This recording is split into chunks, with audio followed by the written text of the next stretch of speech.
Welcome aboard all. Up this week is special guest Andy Ambrose from the UK. We chat about his lovely layout, the Deyton Heights, which is a US-based layout where we talk about train controller, JMRI, and his love of scenery.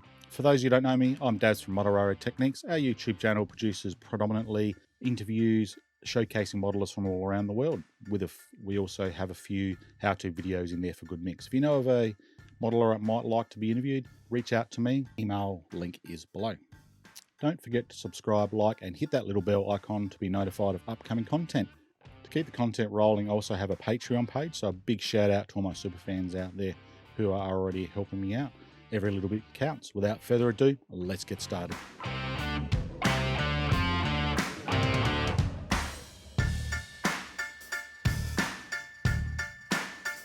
Scenery lighting without wiring, so powerful yet so easy. DwarvenEnterprises.com. Dwarven Enterprises will be offering MRT viewers a 10% discount on all sales. Use the code word MRT2021 to get this deal.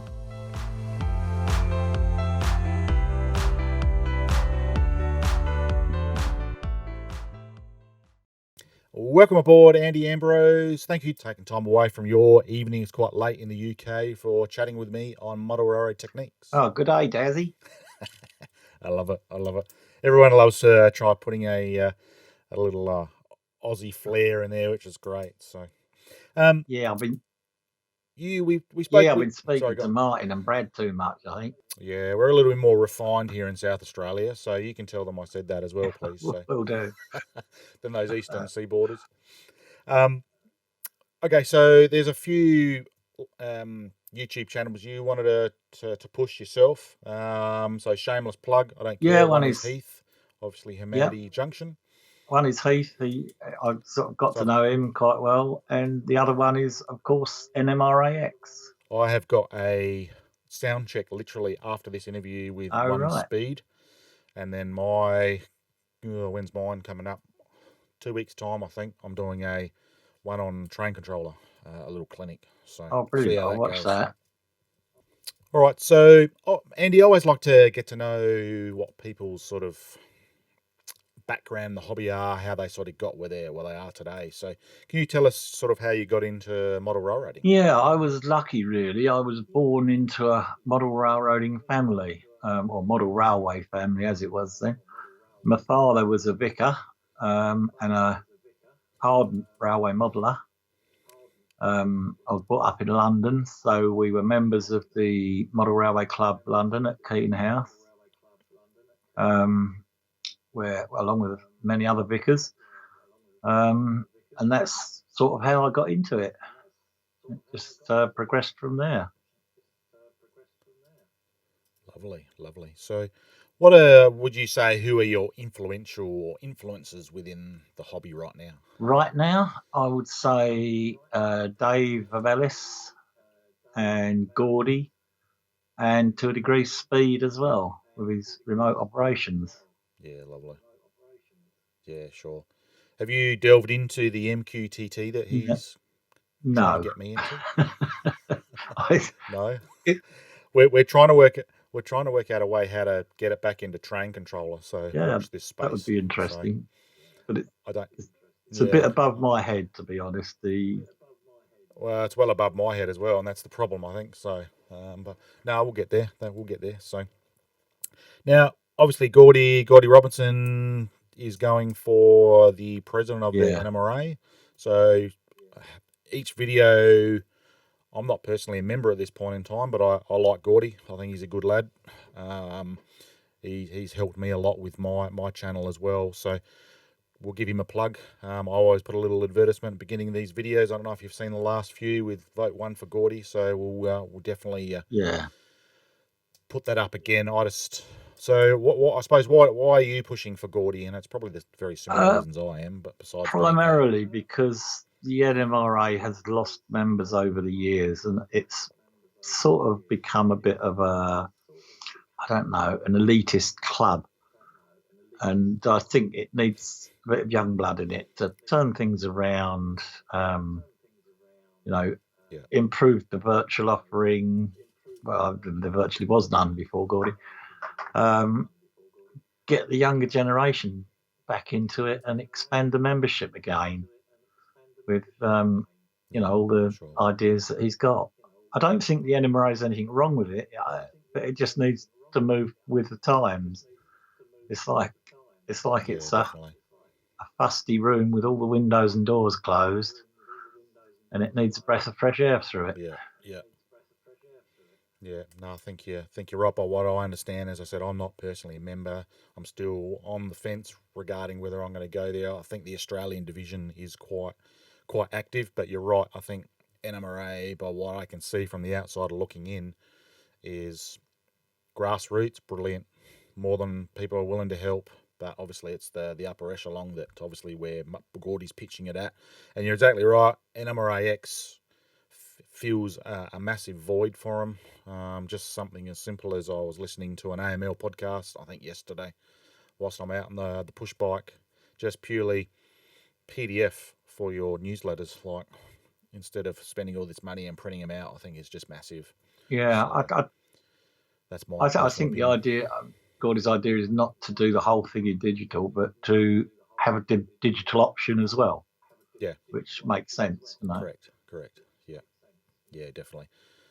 And obviously, Model Railroader do exactly the same thing. You can either have both or one or the other. So I think that's what it needs to happen. But anyway, so vote one for definitely. Gordy. Let's go.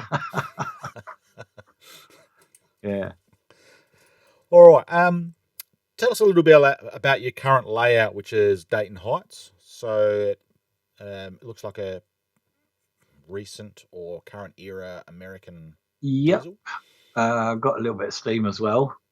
Can't not have it. Oh, nice. But it started off about 12 years ago when I bought a small layout, which was 8 foot long by 20 inches wide, which was a little logging layout.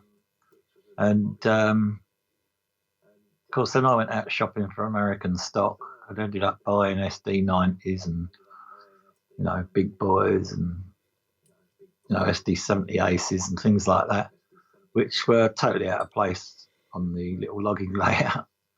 So we decided to extend it, and it sort of grew from that 8 foot by 20 inches into 20 foot by 16 on three levels.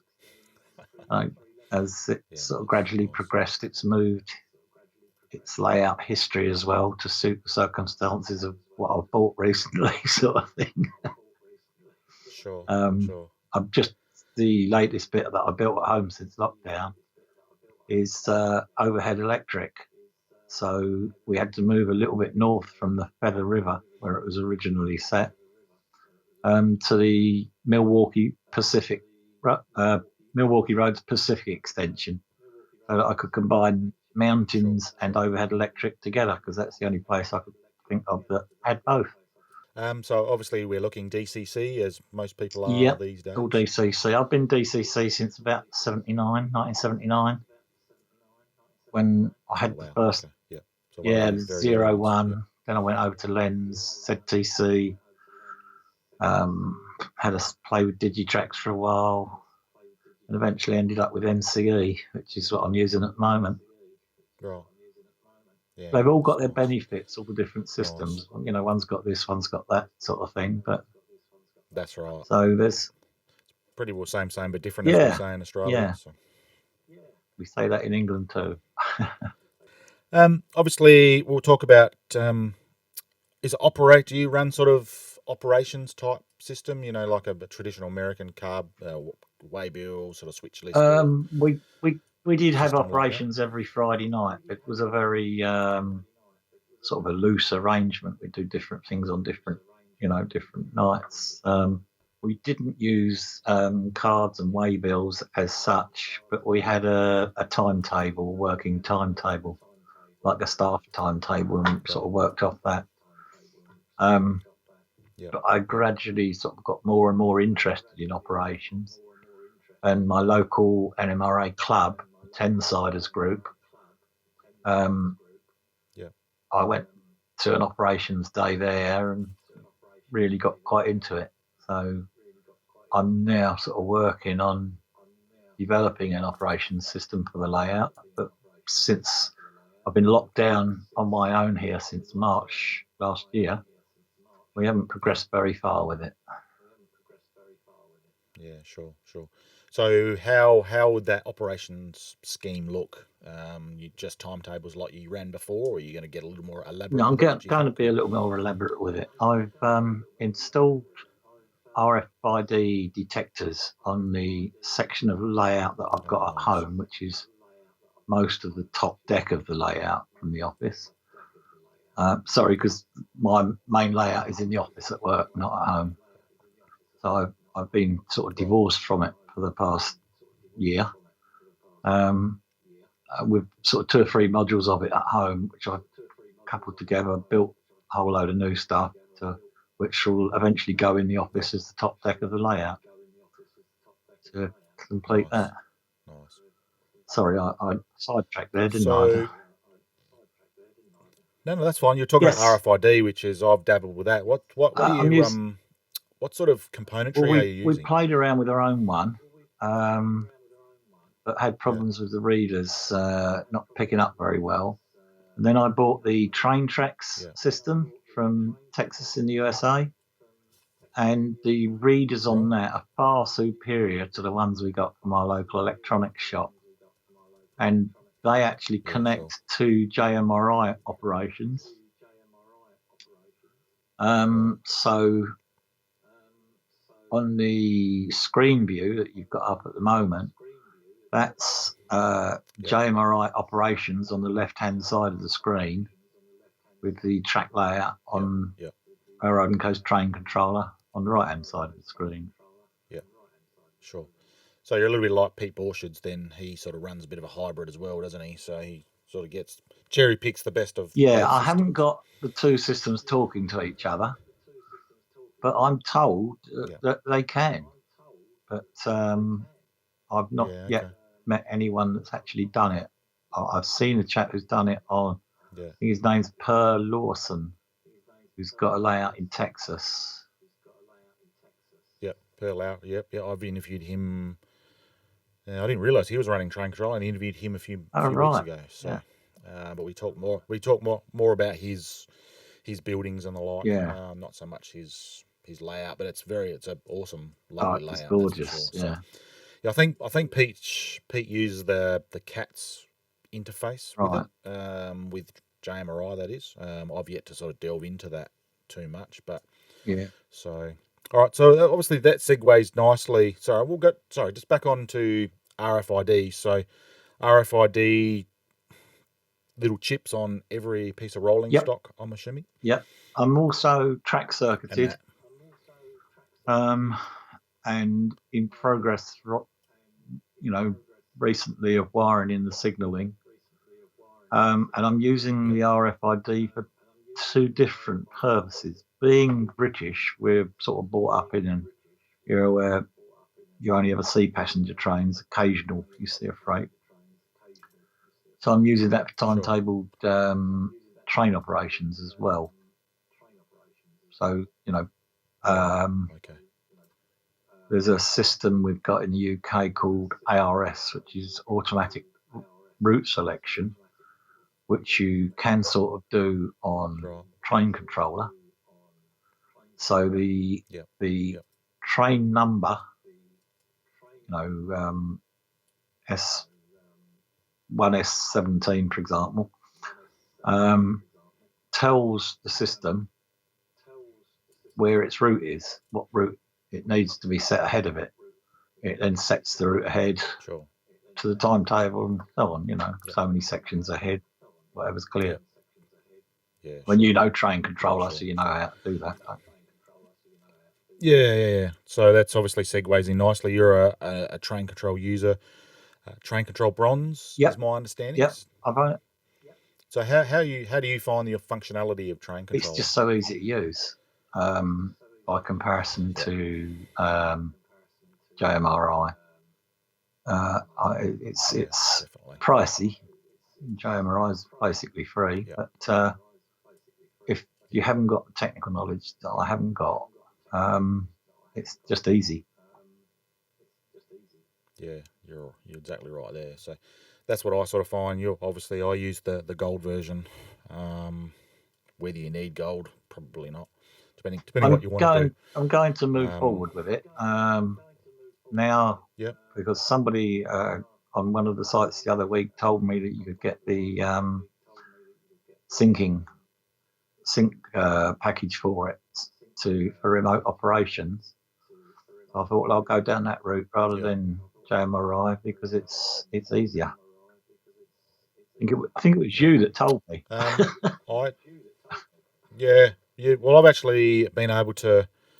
It's the smart hand. This is what I use. The smart hand add-on. Yeah. So I was able to sort of set up via your sort of in your IP within your own address to sort of open that up to a certain port forward, they call it, on how to do that. So I've actually, I'm not sure when it gets released. I write an article for the Modeller's Journal, which is a quarterly e-magazine, I suppose.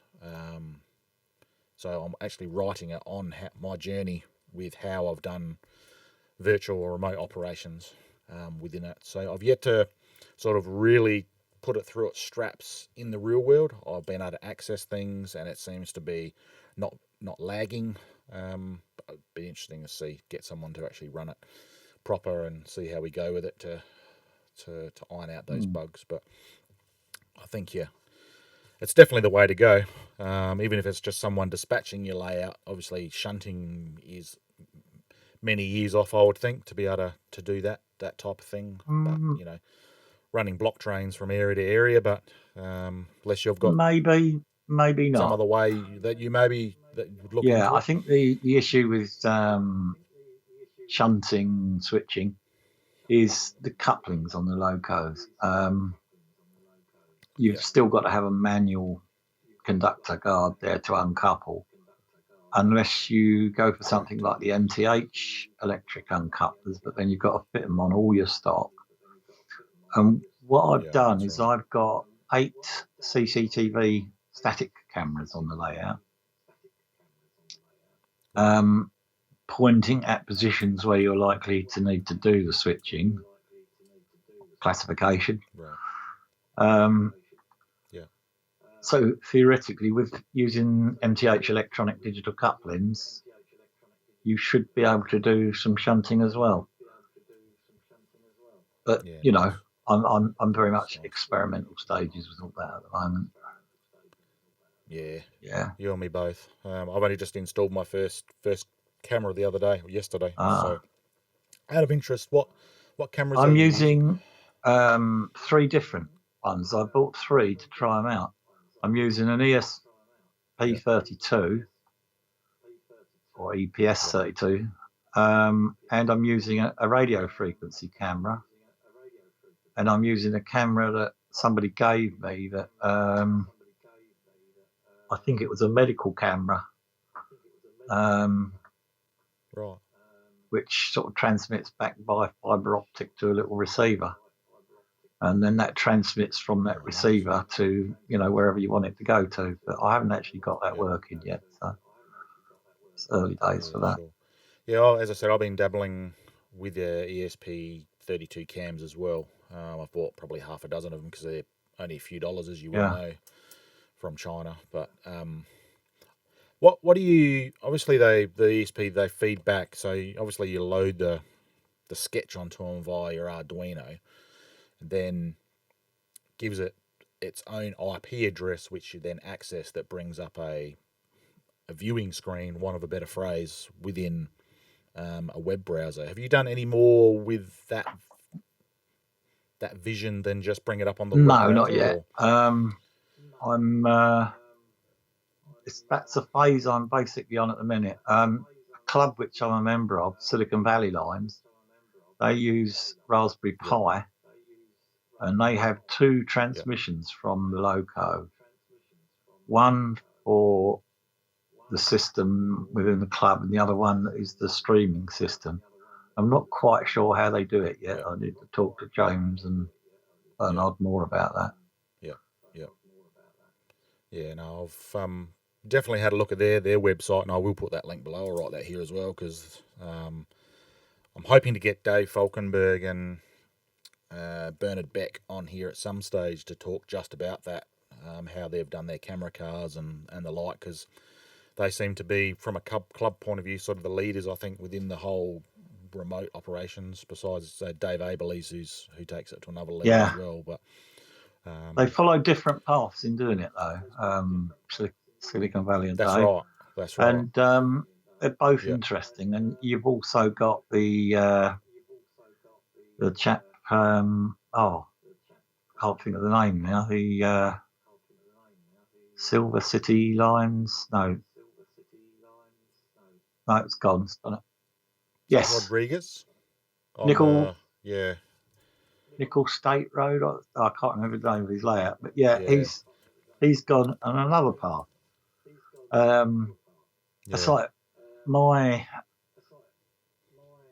cab views will be done the same way as Silicon Valley do, but my static cameras, because of the bandwidth or lack thereof, what I've done is connected the multiplexer that all these cameras feed into to the router, and then you'll come in on a different internet link for that, so that you can actually pick which, as the engineer driving the train, you can pick which cam view you want at any given time.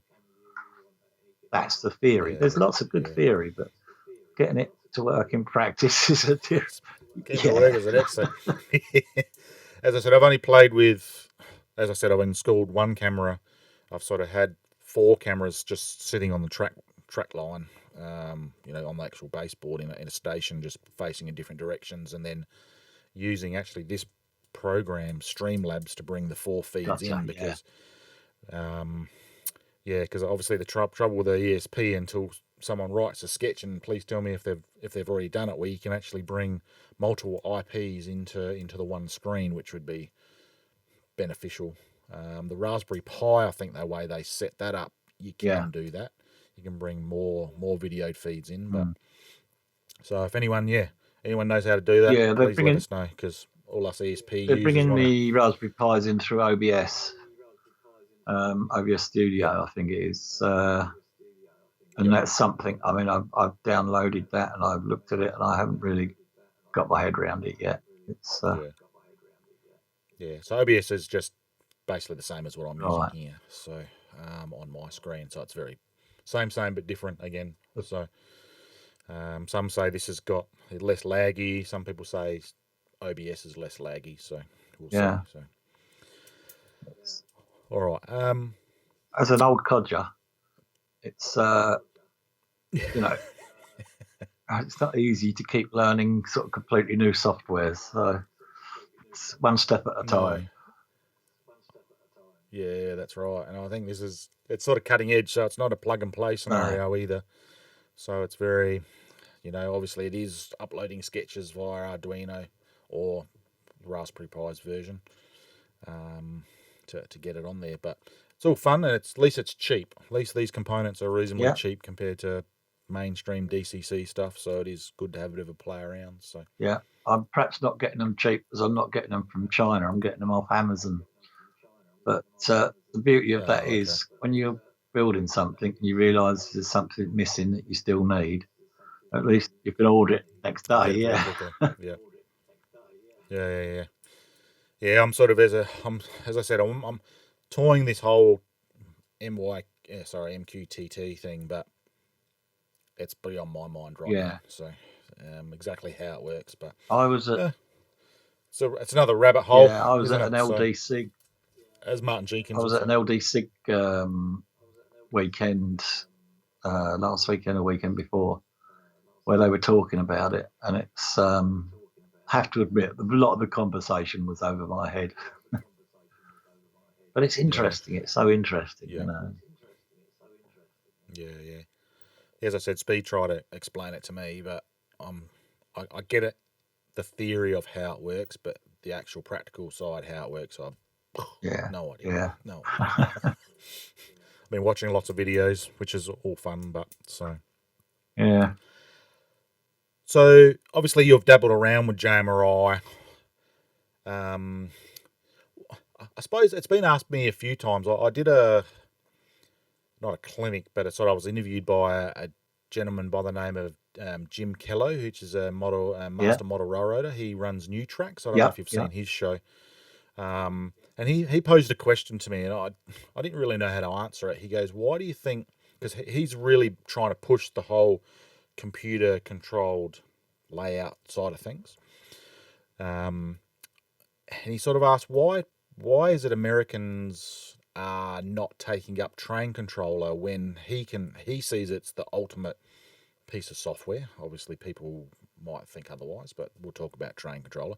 Why do you think Americans might not take up train controller over JMRI? Because it's obviously a lot more to learn. I've looked at all the systems, and I would say that one reason might be the signalling. The signalling on JMRI,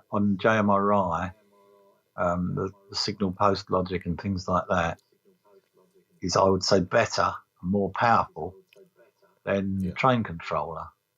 But the trouble is, you really need to be a JavaScript writer to get into it and set it up. It's because you can do it without that, but when you start putting it all together, you look at it and you think, how am I going to do that? How am I going to do that? And you really need people like Bernard Beck to sort of go and write a string of code that just does it, and that's beyond me. So that's why I go train controller. But I honestly don't know. I mean, there was an Australian system, SSI, solid state interlocker, that was produced in Australia by a chap called Graham Plowman, and I thought that was absolutely brilliant. And because it was all programmed in a language from my era, which was, I think, it just looked like C++, but you could write it in basic English, based on the operators. If switch A set reverse, then signal B set red, and you could actually write it in almost in that language, and it would pick up and create the code from that. Okay. But unfortunately, when Windows 10 came along, it seemed to have disappeared. Right. Okay.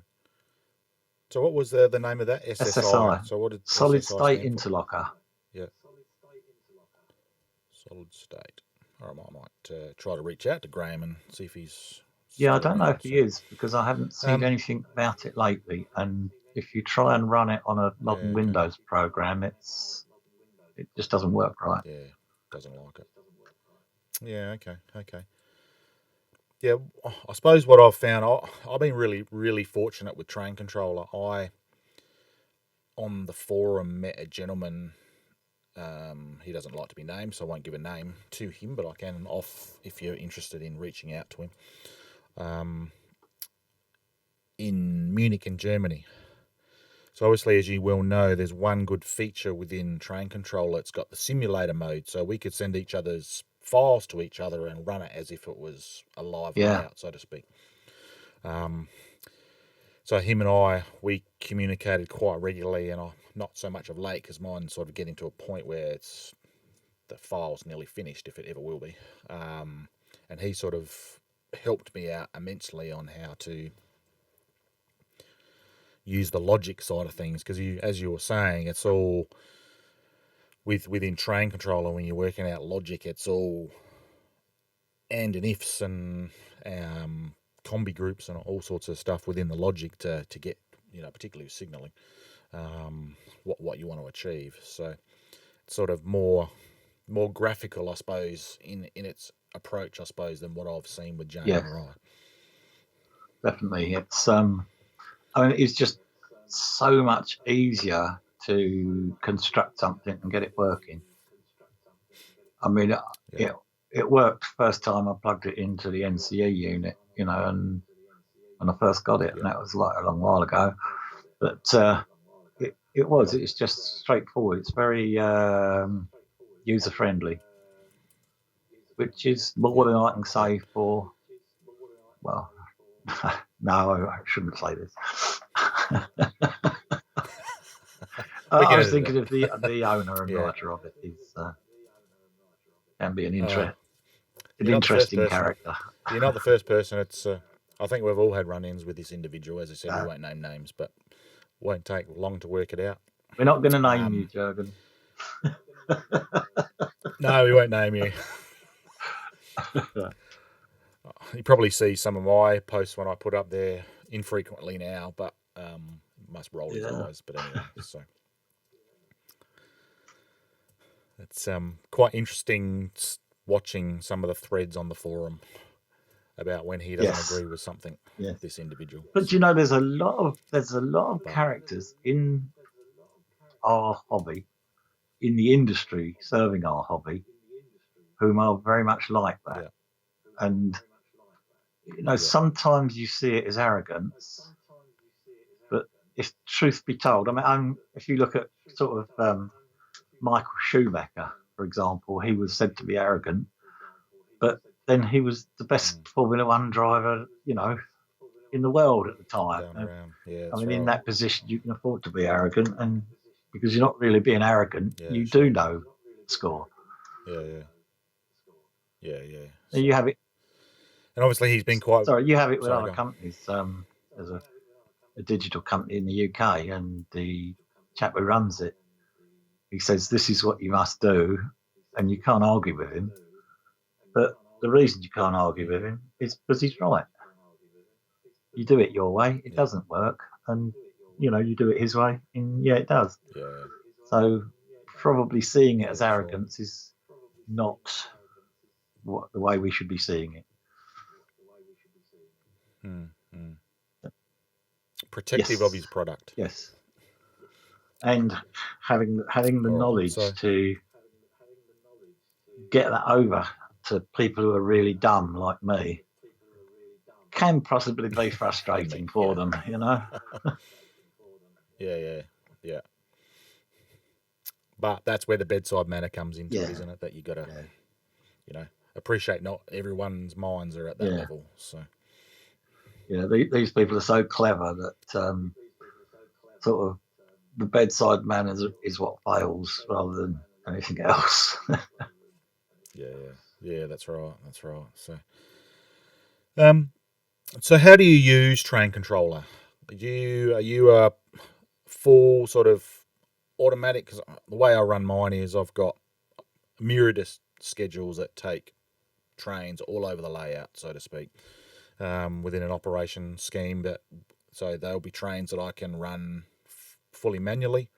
We're obviously protected by the collision avoidance or signalling within Train Controller, which will stop it if I try running a red signal, so to speak. And then I've also got fully automatic schedules that I run bridge traffic with. So how do you sort of set up your scheduling? Right, I don't use Train Controller for automatic operation. Right. The engineer drives the train. Train Controller is the signalling and train protection system. Route setting, route selection, timetabling, everything like that. But I don't actually use it to drive the trains. I think the furthest I would go with it myself is maybe like David Parks from California did on his layout, where he's got automatic hidden siding staging, which feeds the rest of the layout automatically, and then the driver picks it up as it comes out and carries on. The engineer, whatever you call them. Yeah. Are they engineers in Australia or drivers, train drivers? Both. I've heard both terms. It's like shunter and switcher and point and switch. Classification. Classification, I'm always trying to explain, particularly Australianisms to. Obviously, you get it from the UK because you're a bit more attuned to our culture, I suppose. Or lack thereof, some people say. We're not very cultured at all. We talked about that. So, also we touched on scenery. Scenery is what you said is your thing when I sort of asked you. So we've obviously got some lovely photos of your layout ticking through the background there of some awesome rock work and everything else. So I always like asking people what their favourite scenery techniques are. Yeah, I think scenery is my favourite thing because it's once you've got to the scenic side of the layout, it's starting to look a bit finished, and people can see it and appreciate it. Whereas Yeah. they don't appreciate the many hours you spend underneath the baseboards wiring it up. Yeah, Yep, you're right there. on the layout that you're showing on Deyton Heights, the scenery is nearly all foam. It's the baseboards are foam, the um, mountains are foam, and it's the mountains are created using expanded poly something or other foam, which is what they use for cavity wall insulation, the stuff they spray in. Yep. And we used that on the layout. Yep. Yep. Sadly, when we first did it, our first experiments with it were that I'd omitted to understand fully what the expanding part of the title on the tube was. Yeah. And we came in, It yeah, expands and a we long came way. in, Yeah. we did it on a Saturday night, and then I came in on the Monday morning and was really shocked how it expanded right across the track and everywhere by the Monday morning. So we Yeah. had to spend the Monday cutting it all back. But great fun, and it's Yeah. light. I do a lot of exhibitions, train Yeah. shows, as Definitely. they're called in America. Yeah. I think I did about Yeah. my maximum year. I think I did about 23 was the most I've done in a year. And having a layout that is so light that you can pick a baseboard up with one hand really made a difference. Yeah. Um, Yeah. Sure. the black and white photos that you're showing, um, just to touch on them, that was my first layout, and that dates from the 1950s. Wow.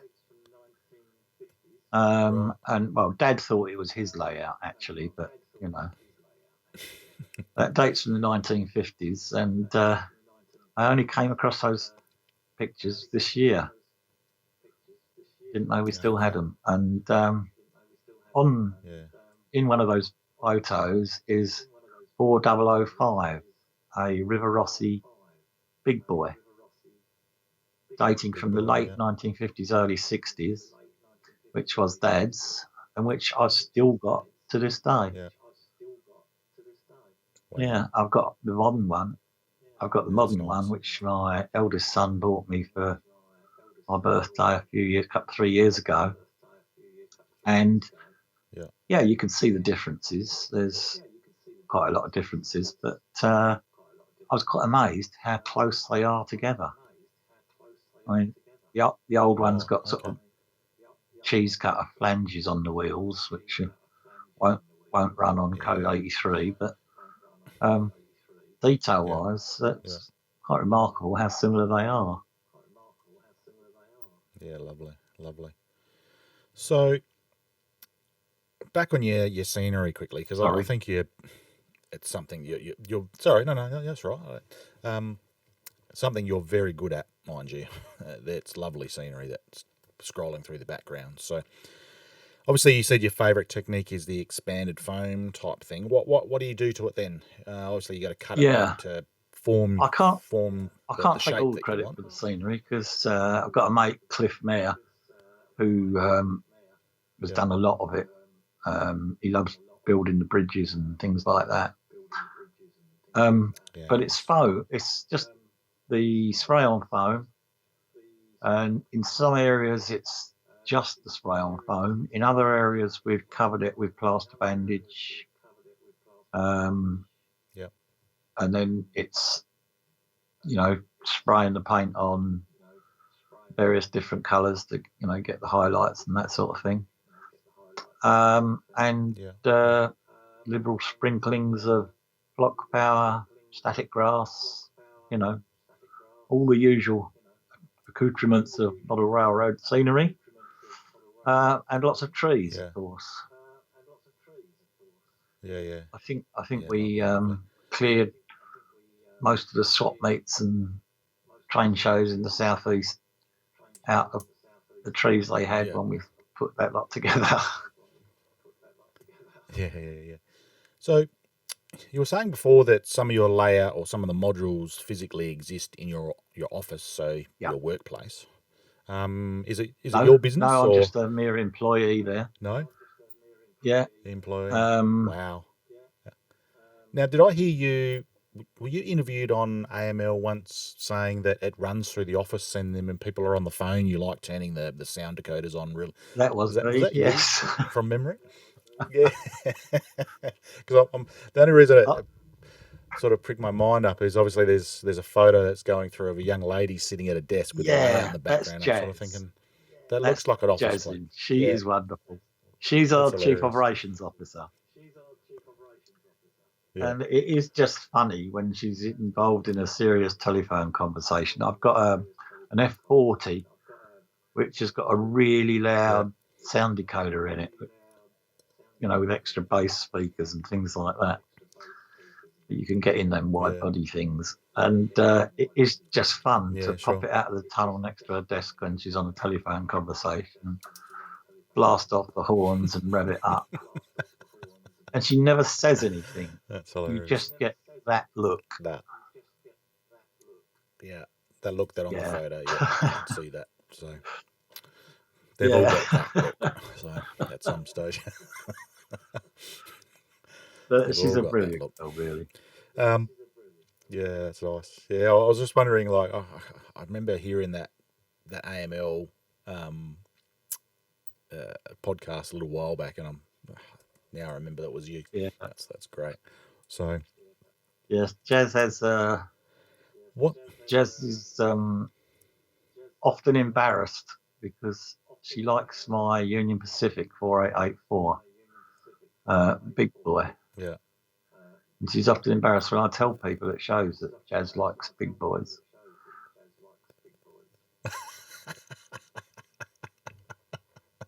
Yes. Yeah, that's good. That's good. So, how did you bring it up with your boss to say, "Hey, I would like to build a model train in Well, the office," or did you just well, rock up with it? I some years ago I sold my house and bought a big yacht. And I was when the kids left home, got their own houses and everything like that. So I thought I'm going to live on this yacht and sail around the world, which I never actually got to do, but Yeah, I did get the yacht. I lived on it for about 4 or 5 years, and it was in yeah, Poole Harbour in Dorset. So to get to the office was about a 3-hour drive in each direction. So obviously I didn't bother mm, going in every day. Um, and I had a little model railway on the boat, which I've still got that bit actually. It's part of the one in the other room now. And yeah, my boss said, "Well, why don't you, I forget what it was exactly how it came about, but he said, well, why don't you put a little layout in the office?" So I did. That, that that's was that fantastic. 8 foot by 20-inch one, which Yeah, went against the that's wall. It's fantastic. fine. And gradually Yeah, it sort of expanded. And that. We used to do most of yeah, our expansion work when the office was empty, like Easter holidays, Christmas holidays, or something. People would come back in on sure. the Monday morning after the holiday and see, "Oh, you've added another 12 foot to it." the the latest one, Oh we, well. we had this terrible tall office stationery cabinet, and that was a Yeah, pain for ages because it was too tall to take the layout across the top of it, yeah, and the yeah, files in it were quite confidential, so the boss wouldn't let us have them in another room. I couldn't just stick it out in the hall. yeah, But yeah. we got around that one by getting some locking cabinets, which we then moved into the boardroom next door. And so I Yeah. was then able to go all the way around the wall of the office and across the door. But I think he's going to take That's exception to good. the ringing bells outside the door when the bridge is down and the red flashing lights. But we'll see. Haven't put them up yet. Ah well, haven't put them up yet. No, no, That's very because I haven't good. been That's into the very good. office since March. Yeah, True. Least favourite scenery technique. Least favourite, so ballasting the track is probably the least favourite. Yeah. That's one of those kickers. You'd be surprised how many people will say that least favourite technique, but you get wonderful results, don't you? So if you're done properly. Yeah, I think it's an important aspect of to make a layout look good. But it's definitely. very tedious, isn't it? Especially if you've got a lot of track to cover. So my mate Cliff made us an automatic tool, which was partially successful, shall we say? But not totally. Yeah. Okay. Yeah, that's right. Best scenery product going around, whether that's static grass, tool, I don't care. What's in your opinion the best product getting around? I think it probably is static grass. But I mean, there's so many to choose from there. Woodland Scenics have got some lovely stuff in their range. You know, their water, for example, with a couple of the lakes on the layout I've done with that. And, it just looks good. Yeah. It's sure. We are well tried catered to in this hobby at the moment. We are. Have you tried any of the European stuff from across the pond, so to speak?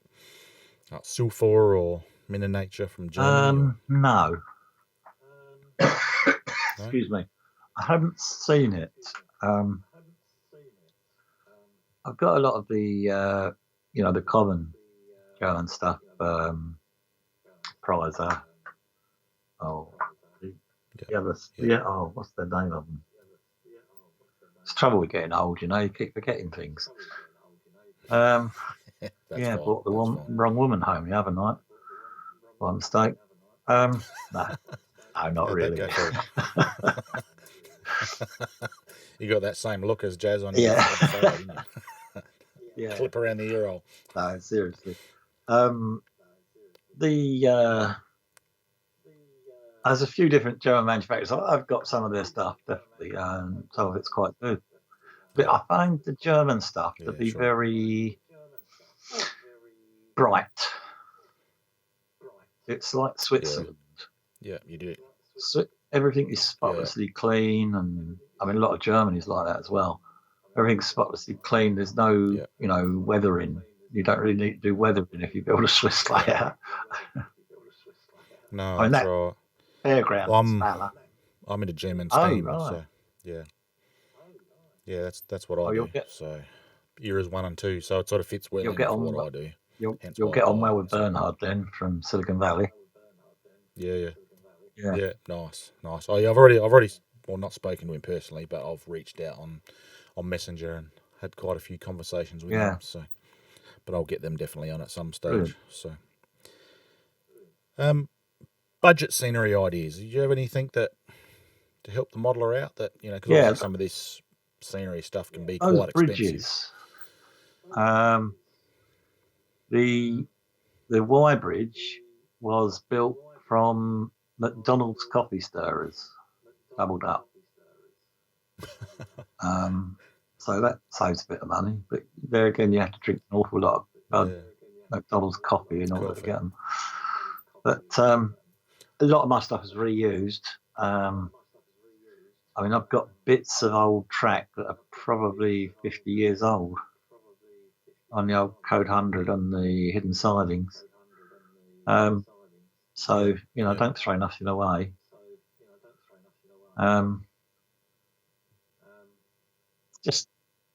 That's a scourge of us model railroaders, though, isn't it? Not throwing anything away when we got to actually clean something up. I might need that one day. What's the worst is knowing that you've got something, not being able to find it, ordering it from the model shop again, and then finding it just after you fit it. I did that yesterday with some toggle switches. I'd ordered some new ones, and they were at the bottom of this box full of wire, and I think, why even would they be in here? It makes no sense why they would be in here. But anyway, I see your point. So thank you for taking time out of it's quite late in the evening, early morning, I think is my understanding, in your neck of the woods. So thank you so much for chatting with me at Moderaro Techniques today. It's been an honour.